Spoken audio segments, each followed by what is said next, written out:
Hello friends, this is business traveller Amarnath. গত রাত্রিরে কিছু বন্ধুর সাথে বসে প্ল্যান হলো যে আজ সকাল আমরা যাব একটি ডেস্টিনেশনে, কলকাতারই একটি জায়গা যেটি পপুলার চাইনিজ খাওয়া দাওয়ার জন্য, অর্থাৎ ট্যাংরা। যেরকমটি প্ল্যান ঠিক সেরকমই অর্গানাইজ করে হোয়াটসঅ্যাপে আমরা বেরিয়ে পড়লাম ঠিক সকাল 7:30 নাগাদ ট্যাংরার উদ্দেশ্যে। ডেস্টিনেশন ট্যাংরা, খাবো কি লাইট চাইনিজ ব্রেকফাস্ট। সবসময় হেভি পরোটা বা লুচি কচুরি ভালো লাগে না। এই যে ডিসিশনটা আমরা নিলাম যে আমরা ট্যাংরায় গিয়ে চাইনিজ ব্রেকফাস্ট করব, that was an unique decision that we have taken after a very very long time. যাই হোক, চলুন এগিয়ে যাই ট্যাংরার দিকে। আমরা অলরেডি একটা জায়গা ঠিক করে রেখেছি, একটা রেস্টুরেন্ট। কারণটা আমি ওখানে খেয়ে তারপরে জানাবো। আপাতত চলা যাক ট্যাংরা।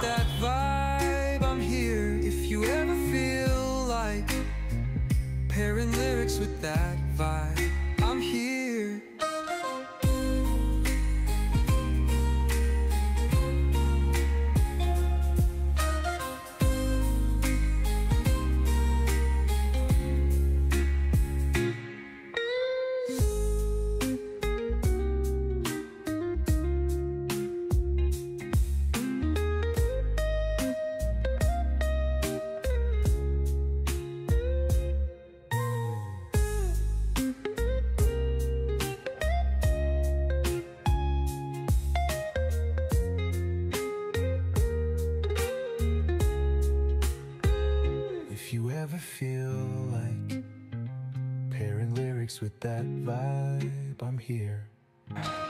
Great eastern hotel Dalhousie cross করে আমরা এগিয়ে যাচ্ছি ট্যাংরার দিকে। একটু বলে দিই, যে রেস্টুরেন্টে আমরা ডিসাইড করেছি আজকে ব্রেকফাস্ট করব বলে, তার পেছনের মেন উদ্দেশ্যটাই হলো যে সেটা আমাদের একটু কস্ট এফেক্টিভ যেন হয়। এটা এই জন্যই করছিলাম যে আমি আমার একটা ভিডিও বানাবো যাতে তুলে ধরতে পারি যে ওখানে সবথেকে কস্ট এফেক্টিভ রেস্টুরেন্ট কোনটা ফর চাইনিজ ব্রেকফাস্ট।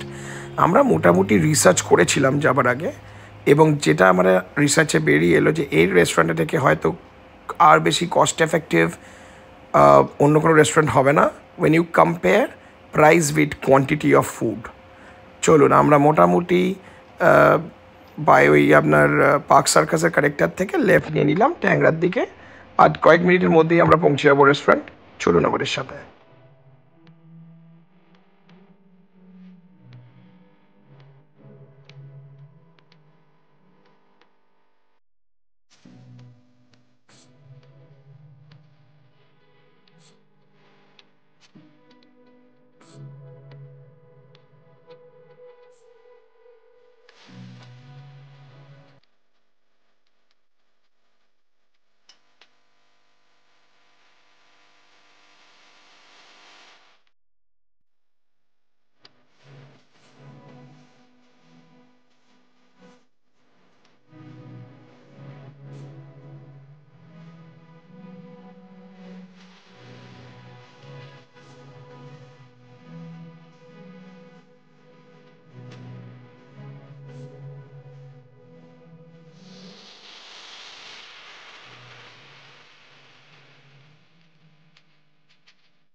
বৃষ্টি মাথায় নিয়ে আমরা গাড়ি চালিয়ে ঢুকে পড়েছি ট্যাংরার সেই অলিগলিতে।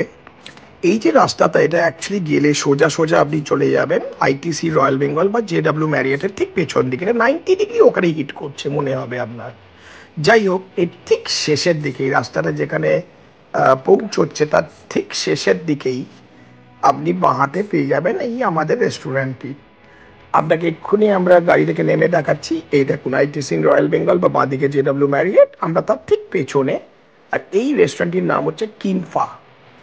স্পেলিংটা কিন্তু ভালো করে চেক করবেন, দরকার পড়লে পজ করে এই হোম টাউন চাইনিজ ইটিং হাউসটা পুরো দেখে নিন, স্পেলিংটা চেক করুন। কারণ এই নামে আপনি এখানে 4-5টা জায়গা আরও পেয়ে যাবেন। অন্য জায়গাগুলি হয়তো খেতে ভালো বা হয়তো এক্সপেন্সিভ একটু বেশি, যেটা আমরা মোটামুটি জোম্যাটো থেকে রিড আউট করেছিলাম। কিন্তু যাই হোক, এই অ্যাড্রেসটি আপনি গুগল ম্যাপে পাবেন এবং এটি যথেষ্ট ইকোনমিক্যাল একটি প্লেস, কিন্তু বেশ পরিষ্কার পরিচ্ছন্ন এবং একটি ফ্যামিলি এটাকে চালায় এখানে, আর যেটি কিন্তু ট্র্যাডিশনাল চাইনিজ ফ্যামিলি। যাই হোক, সকল ব্লগারদের মতো আমরাও এখানে কিছু খাবার অর্ডারের জন্য প্ল্যান করছি, সকলে মিলে একটা ডিসকাশন চলছে। এর মধ্যে ওরা আমাদেরকে, মানে রেস্টুরেন্টের মালিকের ফ্যামিলি আমাদের দিয়ে গেল ওখানকার মেনুটা। পজ করে দেখে নেবেন প্রত্যেকটা প্রাইস, ভালো লাগবে, কারণ প্রচণ্ড কম দামে এরা কিন্তু বেশ ভালো খাবার দাবার ডেলিভারি করে থাকে, মানে দিয়ে থাকে, এবং সেই প্রাইসটা কিন্তু আপনি এখানে দেখতে পাবেন। পজ করে একটু চেক করে নিন। আমরা প্রথম অর্ডার করেছিলাম ওয়ান্টন, এরপরে দিল আমাদের ওয়ান্টন নুডলস, এবং ওয়ান্টন নুডলসের সাথে কিন্তু একটা স্যুপ দেয় যেটা খেতে অনবদ্য লাগে, আর একটা চিলি গার্লিক সস দেয় যেটা কিন্তু মিস করবেন না। এছাড়াও আমরা অর্ডার করেছিলাম কিমা নুডলস ও ওয়ান্টন নুডল এবং একটি ফিশ বল। বেশ ভালো লেগেছিলো আমাদের সকলের এই খাবার দাবার, এবং প্রাইস ছিল প্রচণ্ড কম। যাই হোক, আরেকটা জিনিস বলে দিই, এখানে মোটামুটি 200 টাকায় আপনি পেয়ে যান প্রায় 20 পিস ওয়ান্টন, যেটা অন্য কোথাও পাবেন না। একটু জোম্যাটোতে চেক করে দেখবেন। এবার আমরা ফিরছি। আপনাদেরকে মেন উদ্দেশ্য ছিল এই ভিডিওতে দেখানো ওই রেস্টুরেন্টের নাম দিই, প্রাইস কোটেশনসগুলো। আপনারা প্লিজ যাবেন, enjoy a lovely light Chinese authentic breakfast from Tangra king ফাতে করে আমাকে কমেন্টে জানাবেন কেমন লাগলো। Thank you for watching my video. Please like, share and comment. Thank you.